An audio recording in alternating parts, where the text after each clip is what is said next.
The morning of my son's wedding was supposed to be one of the happiest days of my life. I had dreamed of that moment for years. I would watch my only child, Daniel, take his vows, smiling with pride, surrounded by the people we loved. I woke up early that day, filled with joy and nerves, like a bride's mother should be. Before I go on, my dear friends, please take a moment to hit the subscribe button, like this video, and share it with your loved ones. Your support means so much. It helps this channel grow and keeps stories like this alive. Thank you so much for being here. I had spent months planning everything, from the golden chandelier lights to the elegant white roses lining the garden walkway. The event cost over $65 million, and I didn't mind one bit. After all, Daniel was my only son, my late husband's pride and my life's greatest blessing. I remember standing in front of my mirror, admiring myself. I wore a long, cream-colored lace gown with gold embroidery, something that whispered elegance but still carried tradition. My makeup artist had done a perfect job. My hair was swept into a neat bun, and my jewelry sparkled like morning dew. I looked like a queen, and I felt like one. My heart was full of joy and love. As I stepped into the limousine, I smiled to myself. "Today, Amelia," I said quietly, "you're going to see your boy become a man." The drive to the wedding venue was peaceful. The sky was bright and calm, and soft music played in the car. My driver, James, smiled through the rearview mirror. "Madam, today is your big day," he said warmly. I chuckled. "It's Daniel's big day, James. I just hope he remembers to eat before the excitement finishes him."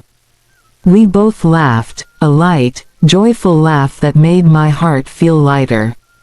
When we arrived at the venue, my breath caught.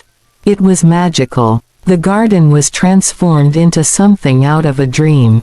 Elegant chairs draped in white satin lined both sides of the aisle. A huge floral arch stood at the altar, shimmering in gold. Guests were arriving, dressed beautifully, chatting and smiling. Everything was perfect, or so I thought. As the car stopped, I stepped out gracefully, clutching my golden purse. Cameras flashed as a few people greeted me with polite smiles. I walked confidently toward the entrance gate where security men stood checking invitations. "Good afternoon, madam," one of them said. I smiled warmly. "Good afternoon. I'm Mrs. Amelia, the mother of the groom." The guard looked at me with a strange expression. He checked his list, flipping the pages nervously. Then he looked up again, confused. "Sorry, ma'am. I don't see your name here." I blinked. "Excuse me," I said, laughing a little. "You must be mistaken. I'm the mother of the groom. How can my name not be there?" He frowned and double-checked. Then another guard came over, whispering something into his ear. They both avoided my eyes. My smile began to fade. Finally, one of them cleared his throat and said quietly, "Ma, we were instructed not to let anyone in who is not on the list. We're very sorry." For a moment, I couldn't move. My heart thudded in my chest. "What nonsense is this?" I asked softly, forcing a smile. "Call Daniel. Tell him his mother is here." They exchanged nervous glances. "Madam, please, we can't call him. Those are our orders." I felt my stomach twist. People began to walk past me, family friends, church members, old business partners, all dressed beautifully. They saw me standing there, and I saw their eyes widen in shock and confusion. But no one stopped. No one wanted to be caught in whatever drama was happening at the entrance. I tried to laugh it off, pretending it was just a mix-up. "Don't worry," I said to one woman who passed by. These young men don't know what they're doing. But even as I said it, my voice trembled. My hands were shaking. Minutes passed, then more. Still, they wouldn't let me in. My smile faded completely. I felt a deep coldness spreading through me, a shame that burned hotter than fire. The realization began to sink in, this wasn't a mistake. Something was terribly wrong. I stepped aside, fumbling with my phone. My fingers trembled as I dialed Daniel's number. It rang once, twice, then went to voicemail. I tried again. Still voicemail. I sent him a message. Daniel, darling, there's a mix-up at the gate. They're not letting me in. Please sort it out. I waited, clutching my phone, praying he would call back. But the silence was louder than any sound. I saw more guests arrive, some of my cousins, old friends of my late husband, and I waved at them, desperate for help. But each time, they gave me the same look, a look filled with pity and helplessness, before quickly hurrying inside. My heart sank deeper. Then I saw Funk, the bride's mother, walking in surrounded by her relatives. She was radiant, smiling proudly. I called out, "Funk. Please, can you help me? They're not letting me in." She stopped, looked at me with cold eyes, and said quietly, "Amelia, this is Daniel's wish. We have to respect it." Her words hit me like a slap. Before I could speak, she turned and walked away. My throat tightened. My knees felt weak. And then, my phone buzzed. It was a text message from Daniel. I grabbed it quickly, relief flooding my heart. But when I read the message, my soul shattered. "This is my day, not yours." 5 words. Just 5 words, but they tore through me like a knife. The music from inside the venue drifted through the gate, soft, joyful, mocking. The laughter of guests, the clinking of glasses, the celebration of my son's happiness, all happening without me. The humiliation was unbearable. I could feel my heart physically ache, like it was tearing apart. James, my driver, rushed over when he saw me swaying. "Madam," he said gently, "please, let's go home." I nodded weakly. My eyes blurred with tears as he guided me back to the car. The drive home was silent, only the sound of rain tapping softly on the windows and the quiet sobs I couldn't hold back. That night, I sat alone in my mansion, the same home Daniel grew up in, staring at the walls that had once echoed with laughter. And for the first time in my life, I felt truly unwanted. The next morning, I woke up feeling empty. The sun was shining outside, but inside me, it felt like night. My phone was still silent. No call, no text, nothing. You know, there's a kind of pain that doesn't make noise. It just sits inside you, heavy and cold. That's what I felt. I sat at the dining table, looking at the untouched food James had placed before me. I couldn't eat. My throat was dry, my heart hollow. All I could think about was that message, those 5 cruel words. "This is my day, not yours." My son, the boy I carried in my womb for 9 long months, the one I prayed for after 15 years of childlessness, had turned me away like a stranger. I kept asking myself, what did I do wrong? Was it because I loved him too much? Was it because I tried to give him the best? The house felt too quiet. Every corner reminded me of Daniel, his laughter, his childhood toys, the nights I stayed awake when he had a fever. I walked into his old room, still neat and untouched.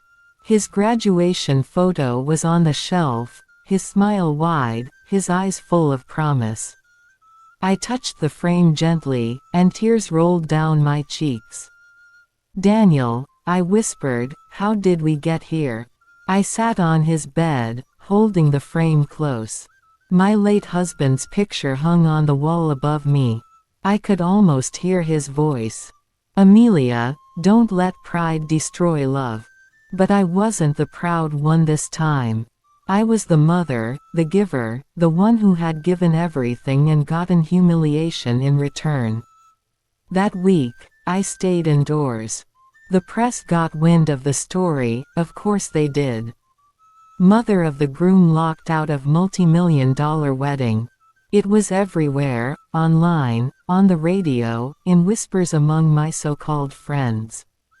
People who used to call me Madam Amelia now avoided me like a plague.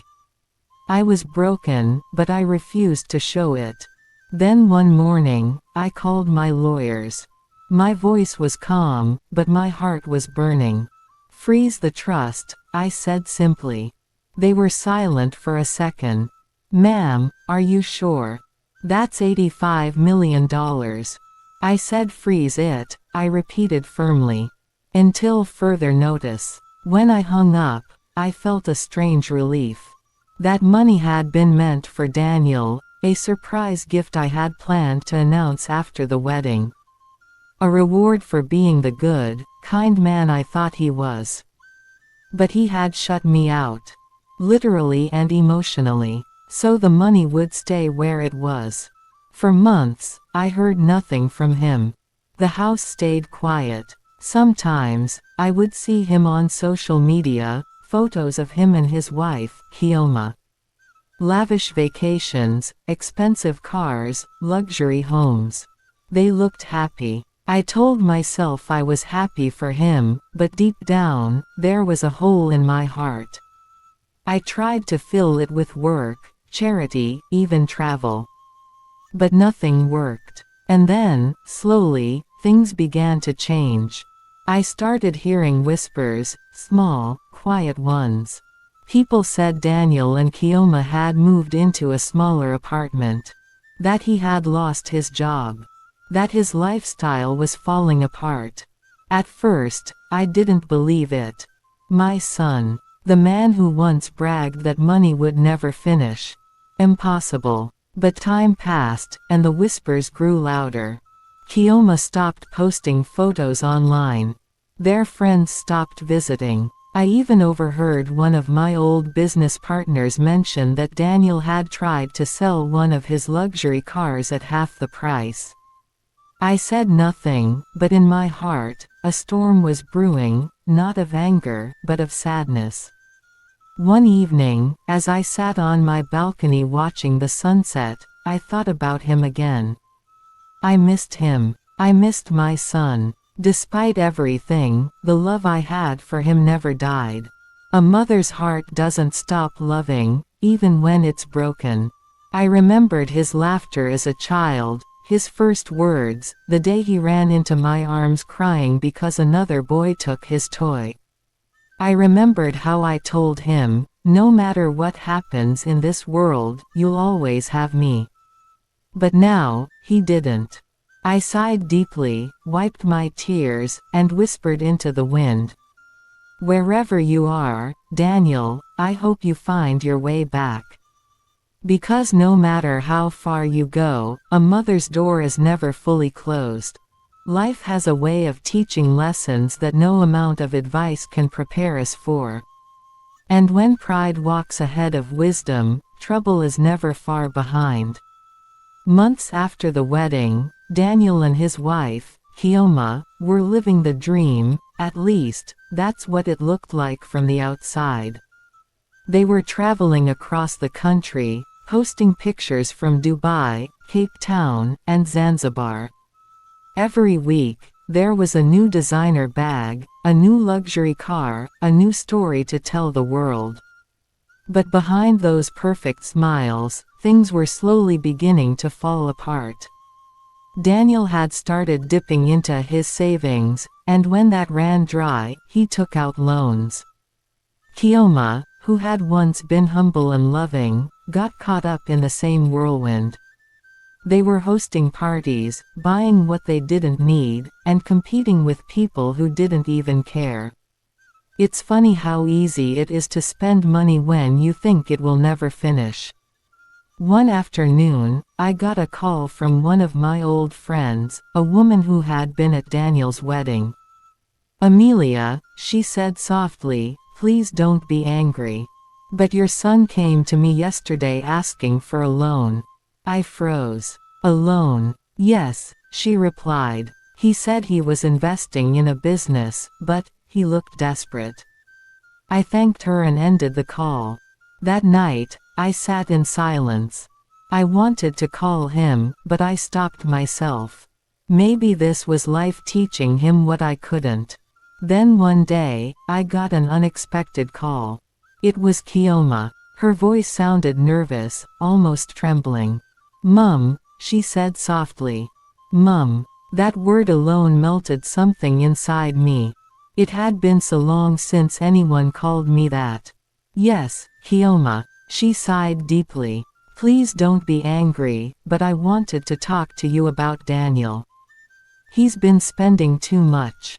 He doesn't save, he doesn't plan. I've tried to talk to him, but he doesn't listen. He says, 'I'm the man, I know what I'm doing.' But, Mum, things are not okay." My heart squeezed. I could hear the worry in her voice. "Kioma, my dear," I said gently, "sometimes, life has to humble a man before he can see clearly. Don't fight him. Just pray for him. And remember, you married him for better or worse. This might be your worse. Stand by him, and when he's ready, I'll be here." She thanked me and hung up. I sat there for a long time, whispering a prayer for both of them.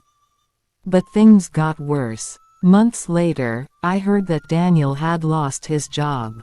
His company went bankrupt. The friends who used to call him brother suddenly disappeared.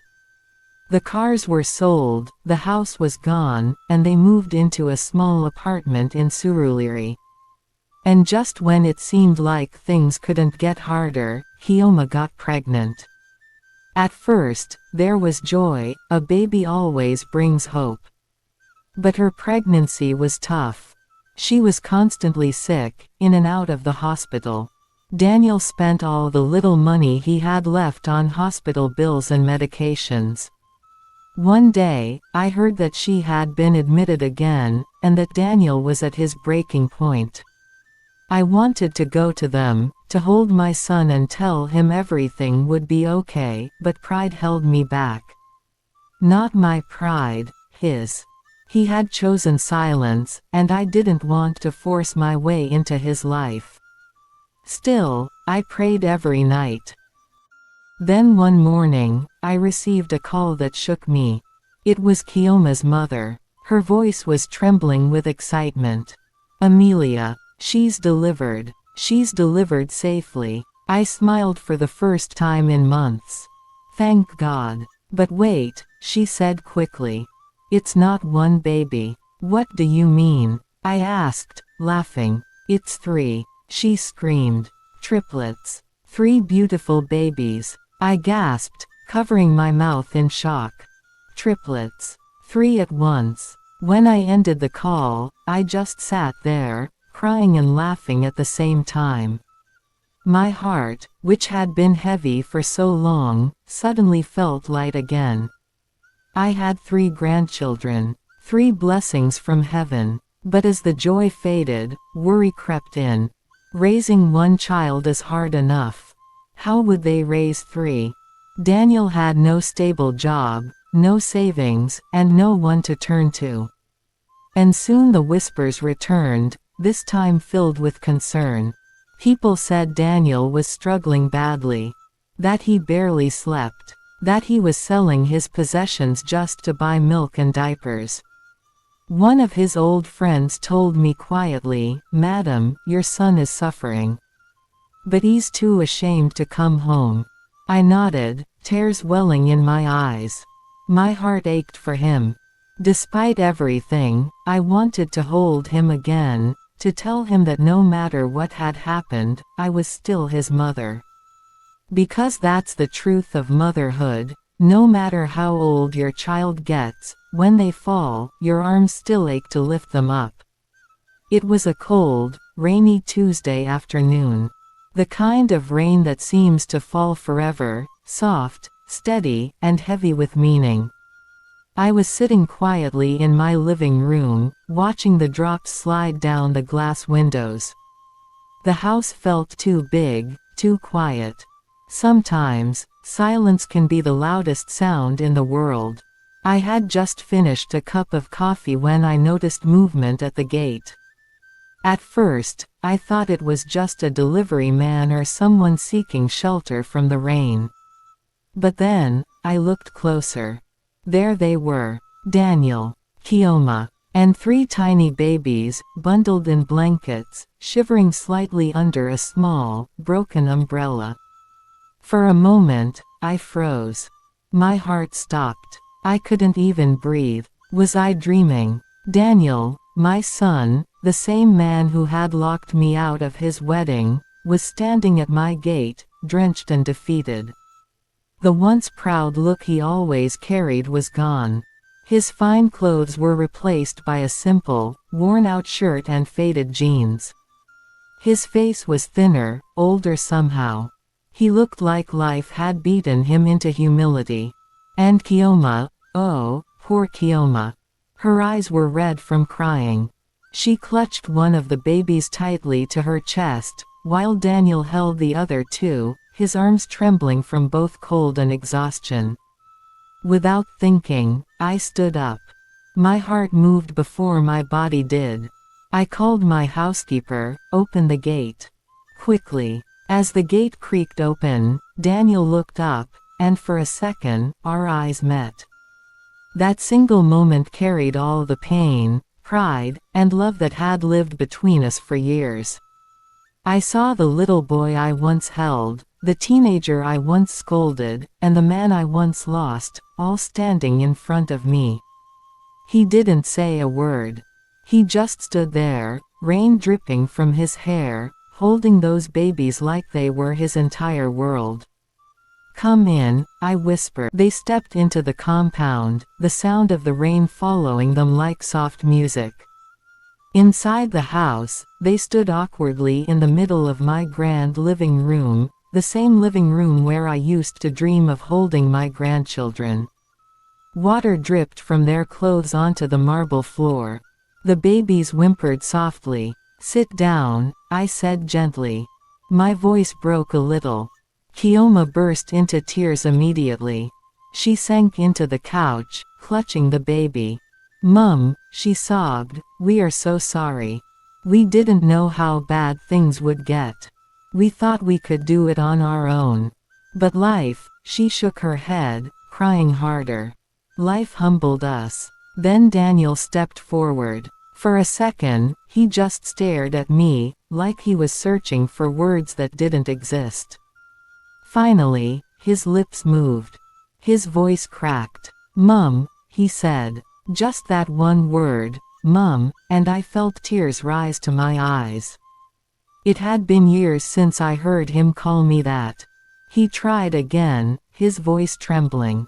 "Mum, I'm sorry. I was proud. I was foolish. I thought I knew everything. I thought money was love. I thought I didn't need anyone, not even you. But I was wrong. I've lost everything. My job, my friends, my pride, everything except her," he said, looking at Kioma and our babies. He dropped to his knees, right there on my living room floor, holding the babies close. "Can you ever forgive me?" he asked, his voice breaking completely. I didn't even think. I just moved. I walked over to him, knelt down beside him, and pulled him into my arms, my son, my lost child, my Daniel. I could feel his shoulders shaking, his tears wetting my dress. "Shaw," I whispered, stroking his hair like I used to when he was little. "I forgive you. I have always forgiven you." We stayed like that for a while, mother and son, both crying quietly. After a few minutes, I stood up and looked at him. Go upstairs. There's a guest room. Take a hot bath. Rest. I'll have the cook prepare something for you and Kioma." He looked at me with disbelief. You're still helping us." I smiled softly. "Daniel, you're my son. I can't stop being your mother. A mother's love doesn't expire." That night, as I watched him feed the babies, his hands trembling, his eyes full of tears, something inside me shifted. I realized that sometimes, pain is the only road to humility. And humility is the first step toward forgiveness. That night, the whole house felt different. It wasn't the same cold, silent mansion it used to be. The sound of babies crying softly from upstairs, the smell of hot pepper soup from the kitchen, and the quiet hum of life returning, it all made the house feel alive again. For the first time in years, I didn't eat dinner alone. Daniel sat at the dining table, his hair still damp from the shower, wearing one of his old shirts I had kept for sentimental reasons. Kioma sat beside him, her face calmer now, though her eyes still held traces of shame. Between us sat 3 tiny baskets, the triplets, sleeping peacefully. For a while, none of us said a word. The silence was thick but peaceful. Then Daniel cleared his throat softly. "Mum," he began, his voice small. "You cooked." I smiled faintly. "Of course. Did you forget who taught you how to cook?" That made him laugh, just a little, and that small laugh melted years of pain. As we ate, they told me everything. How they had wasted their money trying to impress people who didn't care. How fake friends had used them. How businesses collapsed, houses were sold, and pride slowly turned into regret. "I kept thinking I could fix it," Daniel said, looking down. "I thought if I just tried harder, things would get better.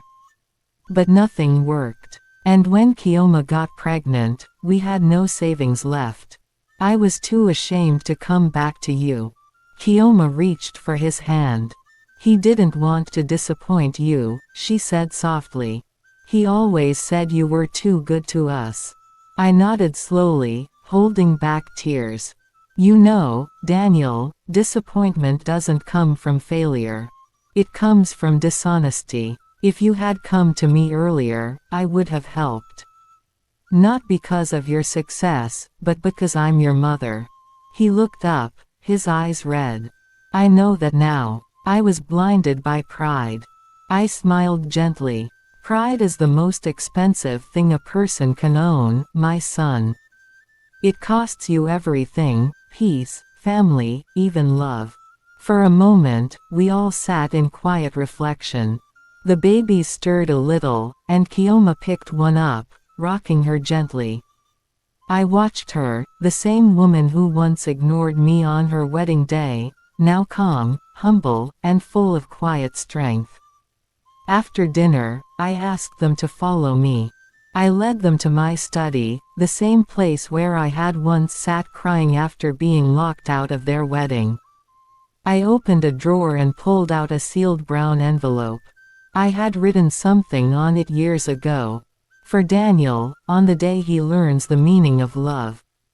I handed it to him. He looked confused. "What's this?" he asked. "Open it," I said quietly. He tore the seal open. Inside was a legal document and a letter in my handwriting. His hands trembled as he read the words.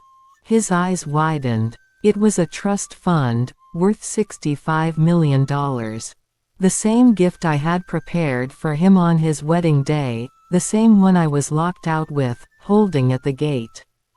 He stared at me, completely speechless. "Mum, you still kept this?" I smiled softly. "Yes. Because I knew one day, you'd come home. Not for the money, but for love. And when you did, I wanted to remind you that forgiveness is stronger than pride." Tears rolled down his cheeks. He fell to his knees again. "Mum, I don't deserve this. I knelt beside him and took his hands. No one truly deserves grace, Daniel. That's what makes it grace. You made mistakes, but you learned. You lost everything, but you gained wisdom. That is worth more than money. He sobbed quietly, holding my hand like a child again. Thank you, Mum. I promise I'll never fail you again. I smiled through my tears. You won't. But even if you do, I'll still be your mother. That night, I went to bed feeling something I hadn't felt in years, peace. As I watched Daniel and Kioma putting the babies to sleep, I whispered a silent prayer. Lord, thank you for humbling my son. Thank you for teaching him what I could not. And thank you for giving me the chance to forgive. Life had come full circle. The pain had birthed peace.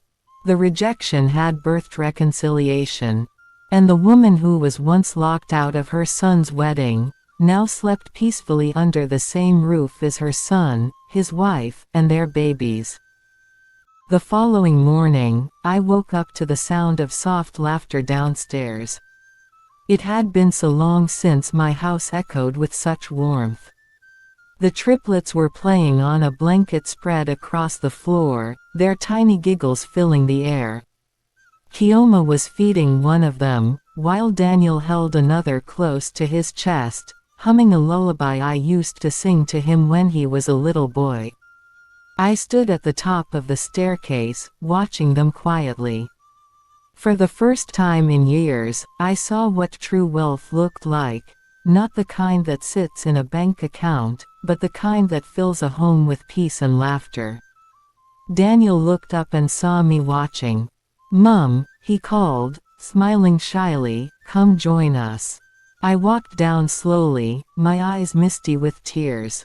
You all look so beautiful, I whispered. Mum, Kioma said softly, thank you for forgiving us. We hurt you, and you still opened your heart to us. I reached out and touched her cheek. My dear, forgiveness doesn't erase the past, it transforms it. It turns pain into wisdom. You both have learned your lesson, and that's all a mother can ask for. Daniel nodded. I don't know how to repay you, Mum. You already have, I said. You came back home. Later that day, I sat outside on the balcony with a cup of tea in my hand, watching the sunset. The same sun that had once set on a broken heart now painted the sky in golden peace. My son was laughing inside with his children, and the sound carried through the air like music. I remembered that day, the wedding, when I had stood outside the gate, holding the $65 million gift, tears soaking my cheeks as I was locked out of my own son's happiness. At that time, I thought God had punished me. But now, I realized He was teaching me. He was teaching me that love cannot be forced. That forgiveness cannot be delayed. And that sometimes, people must lose everything before they can truly see what matters. As the cool evening breeze brushed against my face, I smiled and whispered to myself. Maybe being locked out wasn't the end of the story. Maybe it was the beginning of a better one.